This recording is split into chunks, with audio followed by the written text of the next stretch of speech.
Phineas Gage, who survived a rod through the brain. Edward H. Williams rushed to the hotel in the town of Cavendish, Vermont.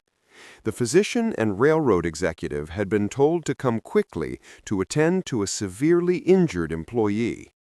When he arrived, he found the man, Phineas Gage, sitting in a chair outside the hotel. Gage had a large hole in his cheek and another in the top of his head. "Doctor," Gage said to Williams, "here is business enough for you." Shortly after, Gage rose from his chair and vomited a large quantity of blood. To Williams' astonishment, a piece of the man's brain fell out of the hole in his head and flopped on the floor. How on earth was he still alive?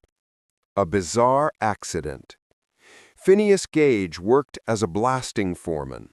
His job was to pack holes with gunpowder and sand, and then ignite it to blast rock out of the way of the advancing railway.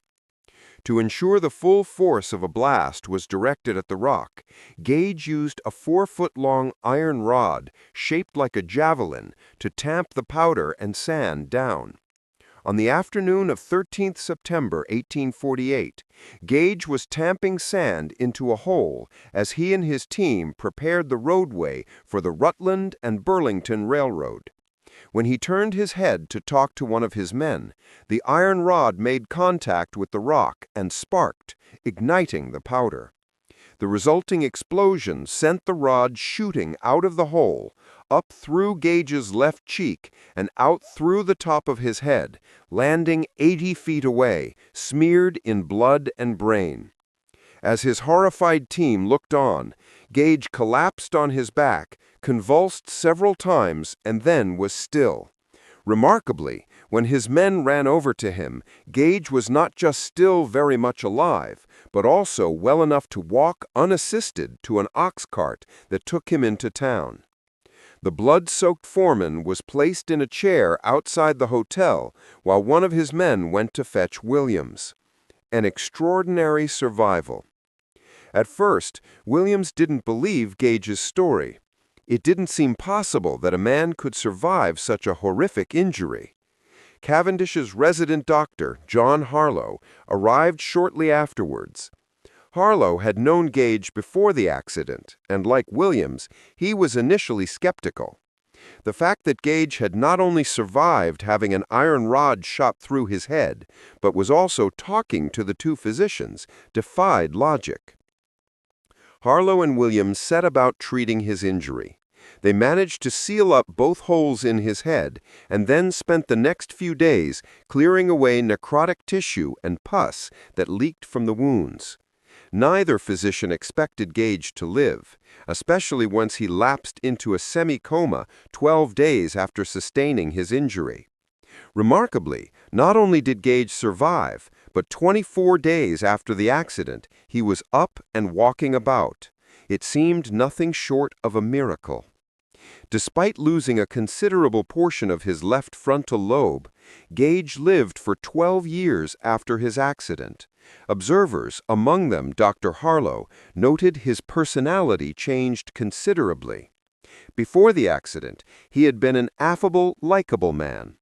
Afterwards, he swore a lot, was impatient with his friends and colleagues, dismissive of authority, and prone to violent mood swings. Those who knew him said he was no longer Gage. He was unable to keep his previous job, so went to work as a coach driver in Chile. Furthering our knowledge of neuroscience. Gage was brought to the attention of the New York medical establishment. The change in Gage's personality led neuroscientists to realize for the first time that severe trauma inflicted on the frontal lobes of the brain led to changes in the way a person acted and behaved. Gage continues to this day to be a case study for doctors studying neurology, psychology, and neuroscience. In later life, Gage developed severe epilepsy. He had moved back to the USA from Chile to work on a farm in California, but lost his job when the seizures became too frequent, rendering him incapable of working. He died of a seizure on May 21, 1860, at 36. With the permission of his mother, Gage's skull was exhumed and sent to Dr. Harlow for further study, along with the iron rod that Gage had later had inscribed with the details of his accident.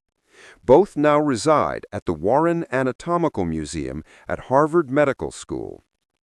Gage's skull is a remarkable object and is key to understanding how he managed to survive such a devastating injury. CT scans show that the hole created by the tamping iron as it passed through the sphenoidal sinus, which sits at the base of the cranium housing the brain, is half the diameter of the rod. This means that as the rod shot through Gage's skull, it hinged open to accommodate it, resulting in a fracture down the front of the skull from the large exit wound to the left eye socket. This opening prevented a significant amount of further damage, which, had it not occurred, would have probably killed Gage instantly. The exit wound itself shows that the rod passed through the left frontal lobe of Gage's brain. It is estimated that Gage lost a small amount of his cerebral cortex, which led to changes in his personality.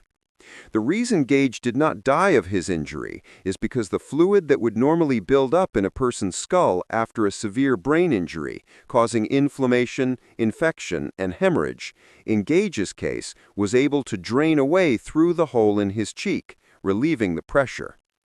Today, the skull and tamping iron of Phineas Gage are two of the Warren Anatomical Museum's most popular exhibits. To those who see the huge hole in the top of the skull, it seems impossible that anyone could have survived such an injury. That Phineas Gage not only survived, but lived to tell the tale is remarkable.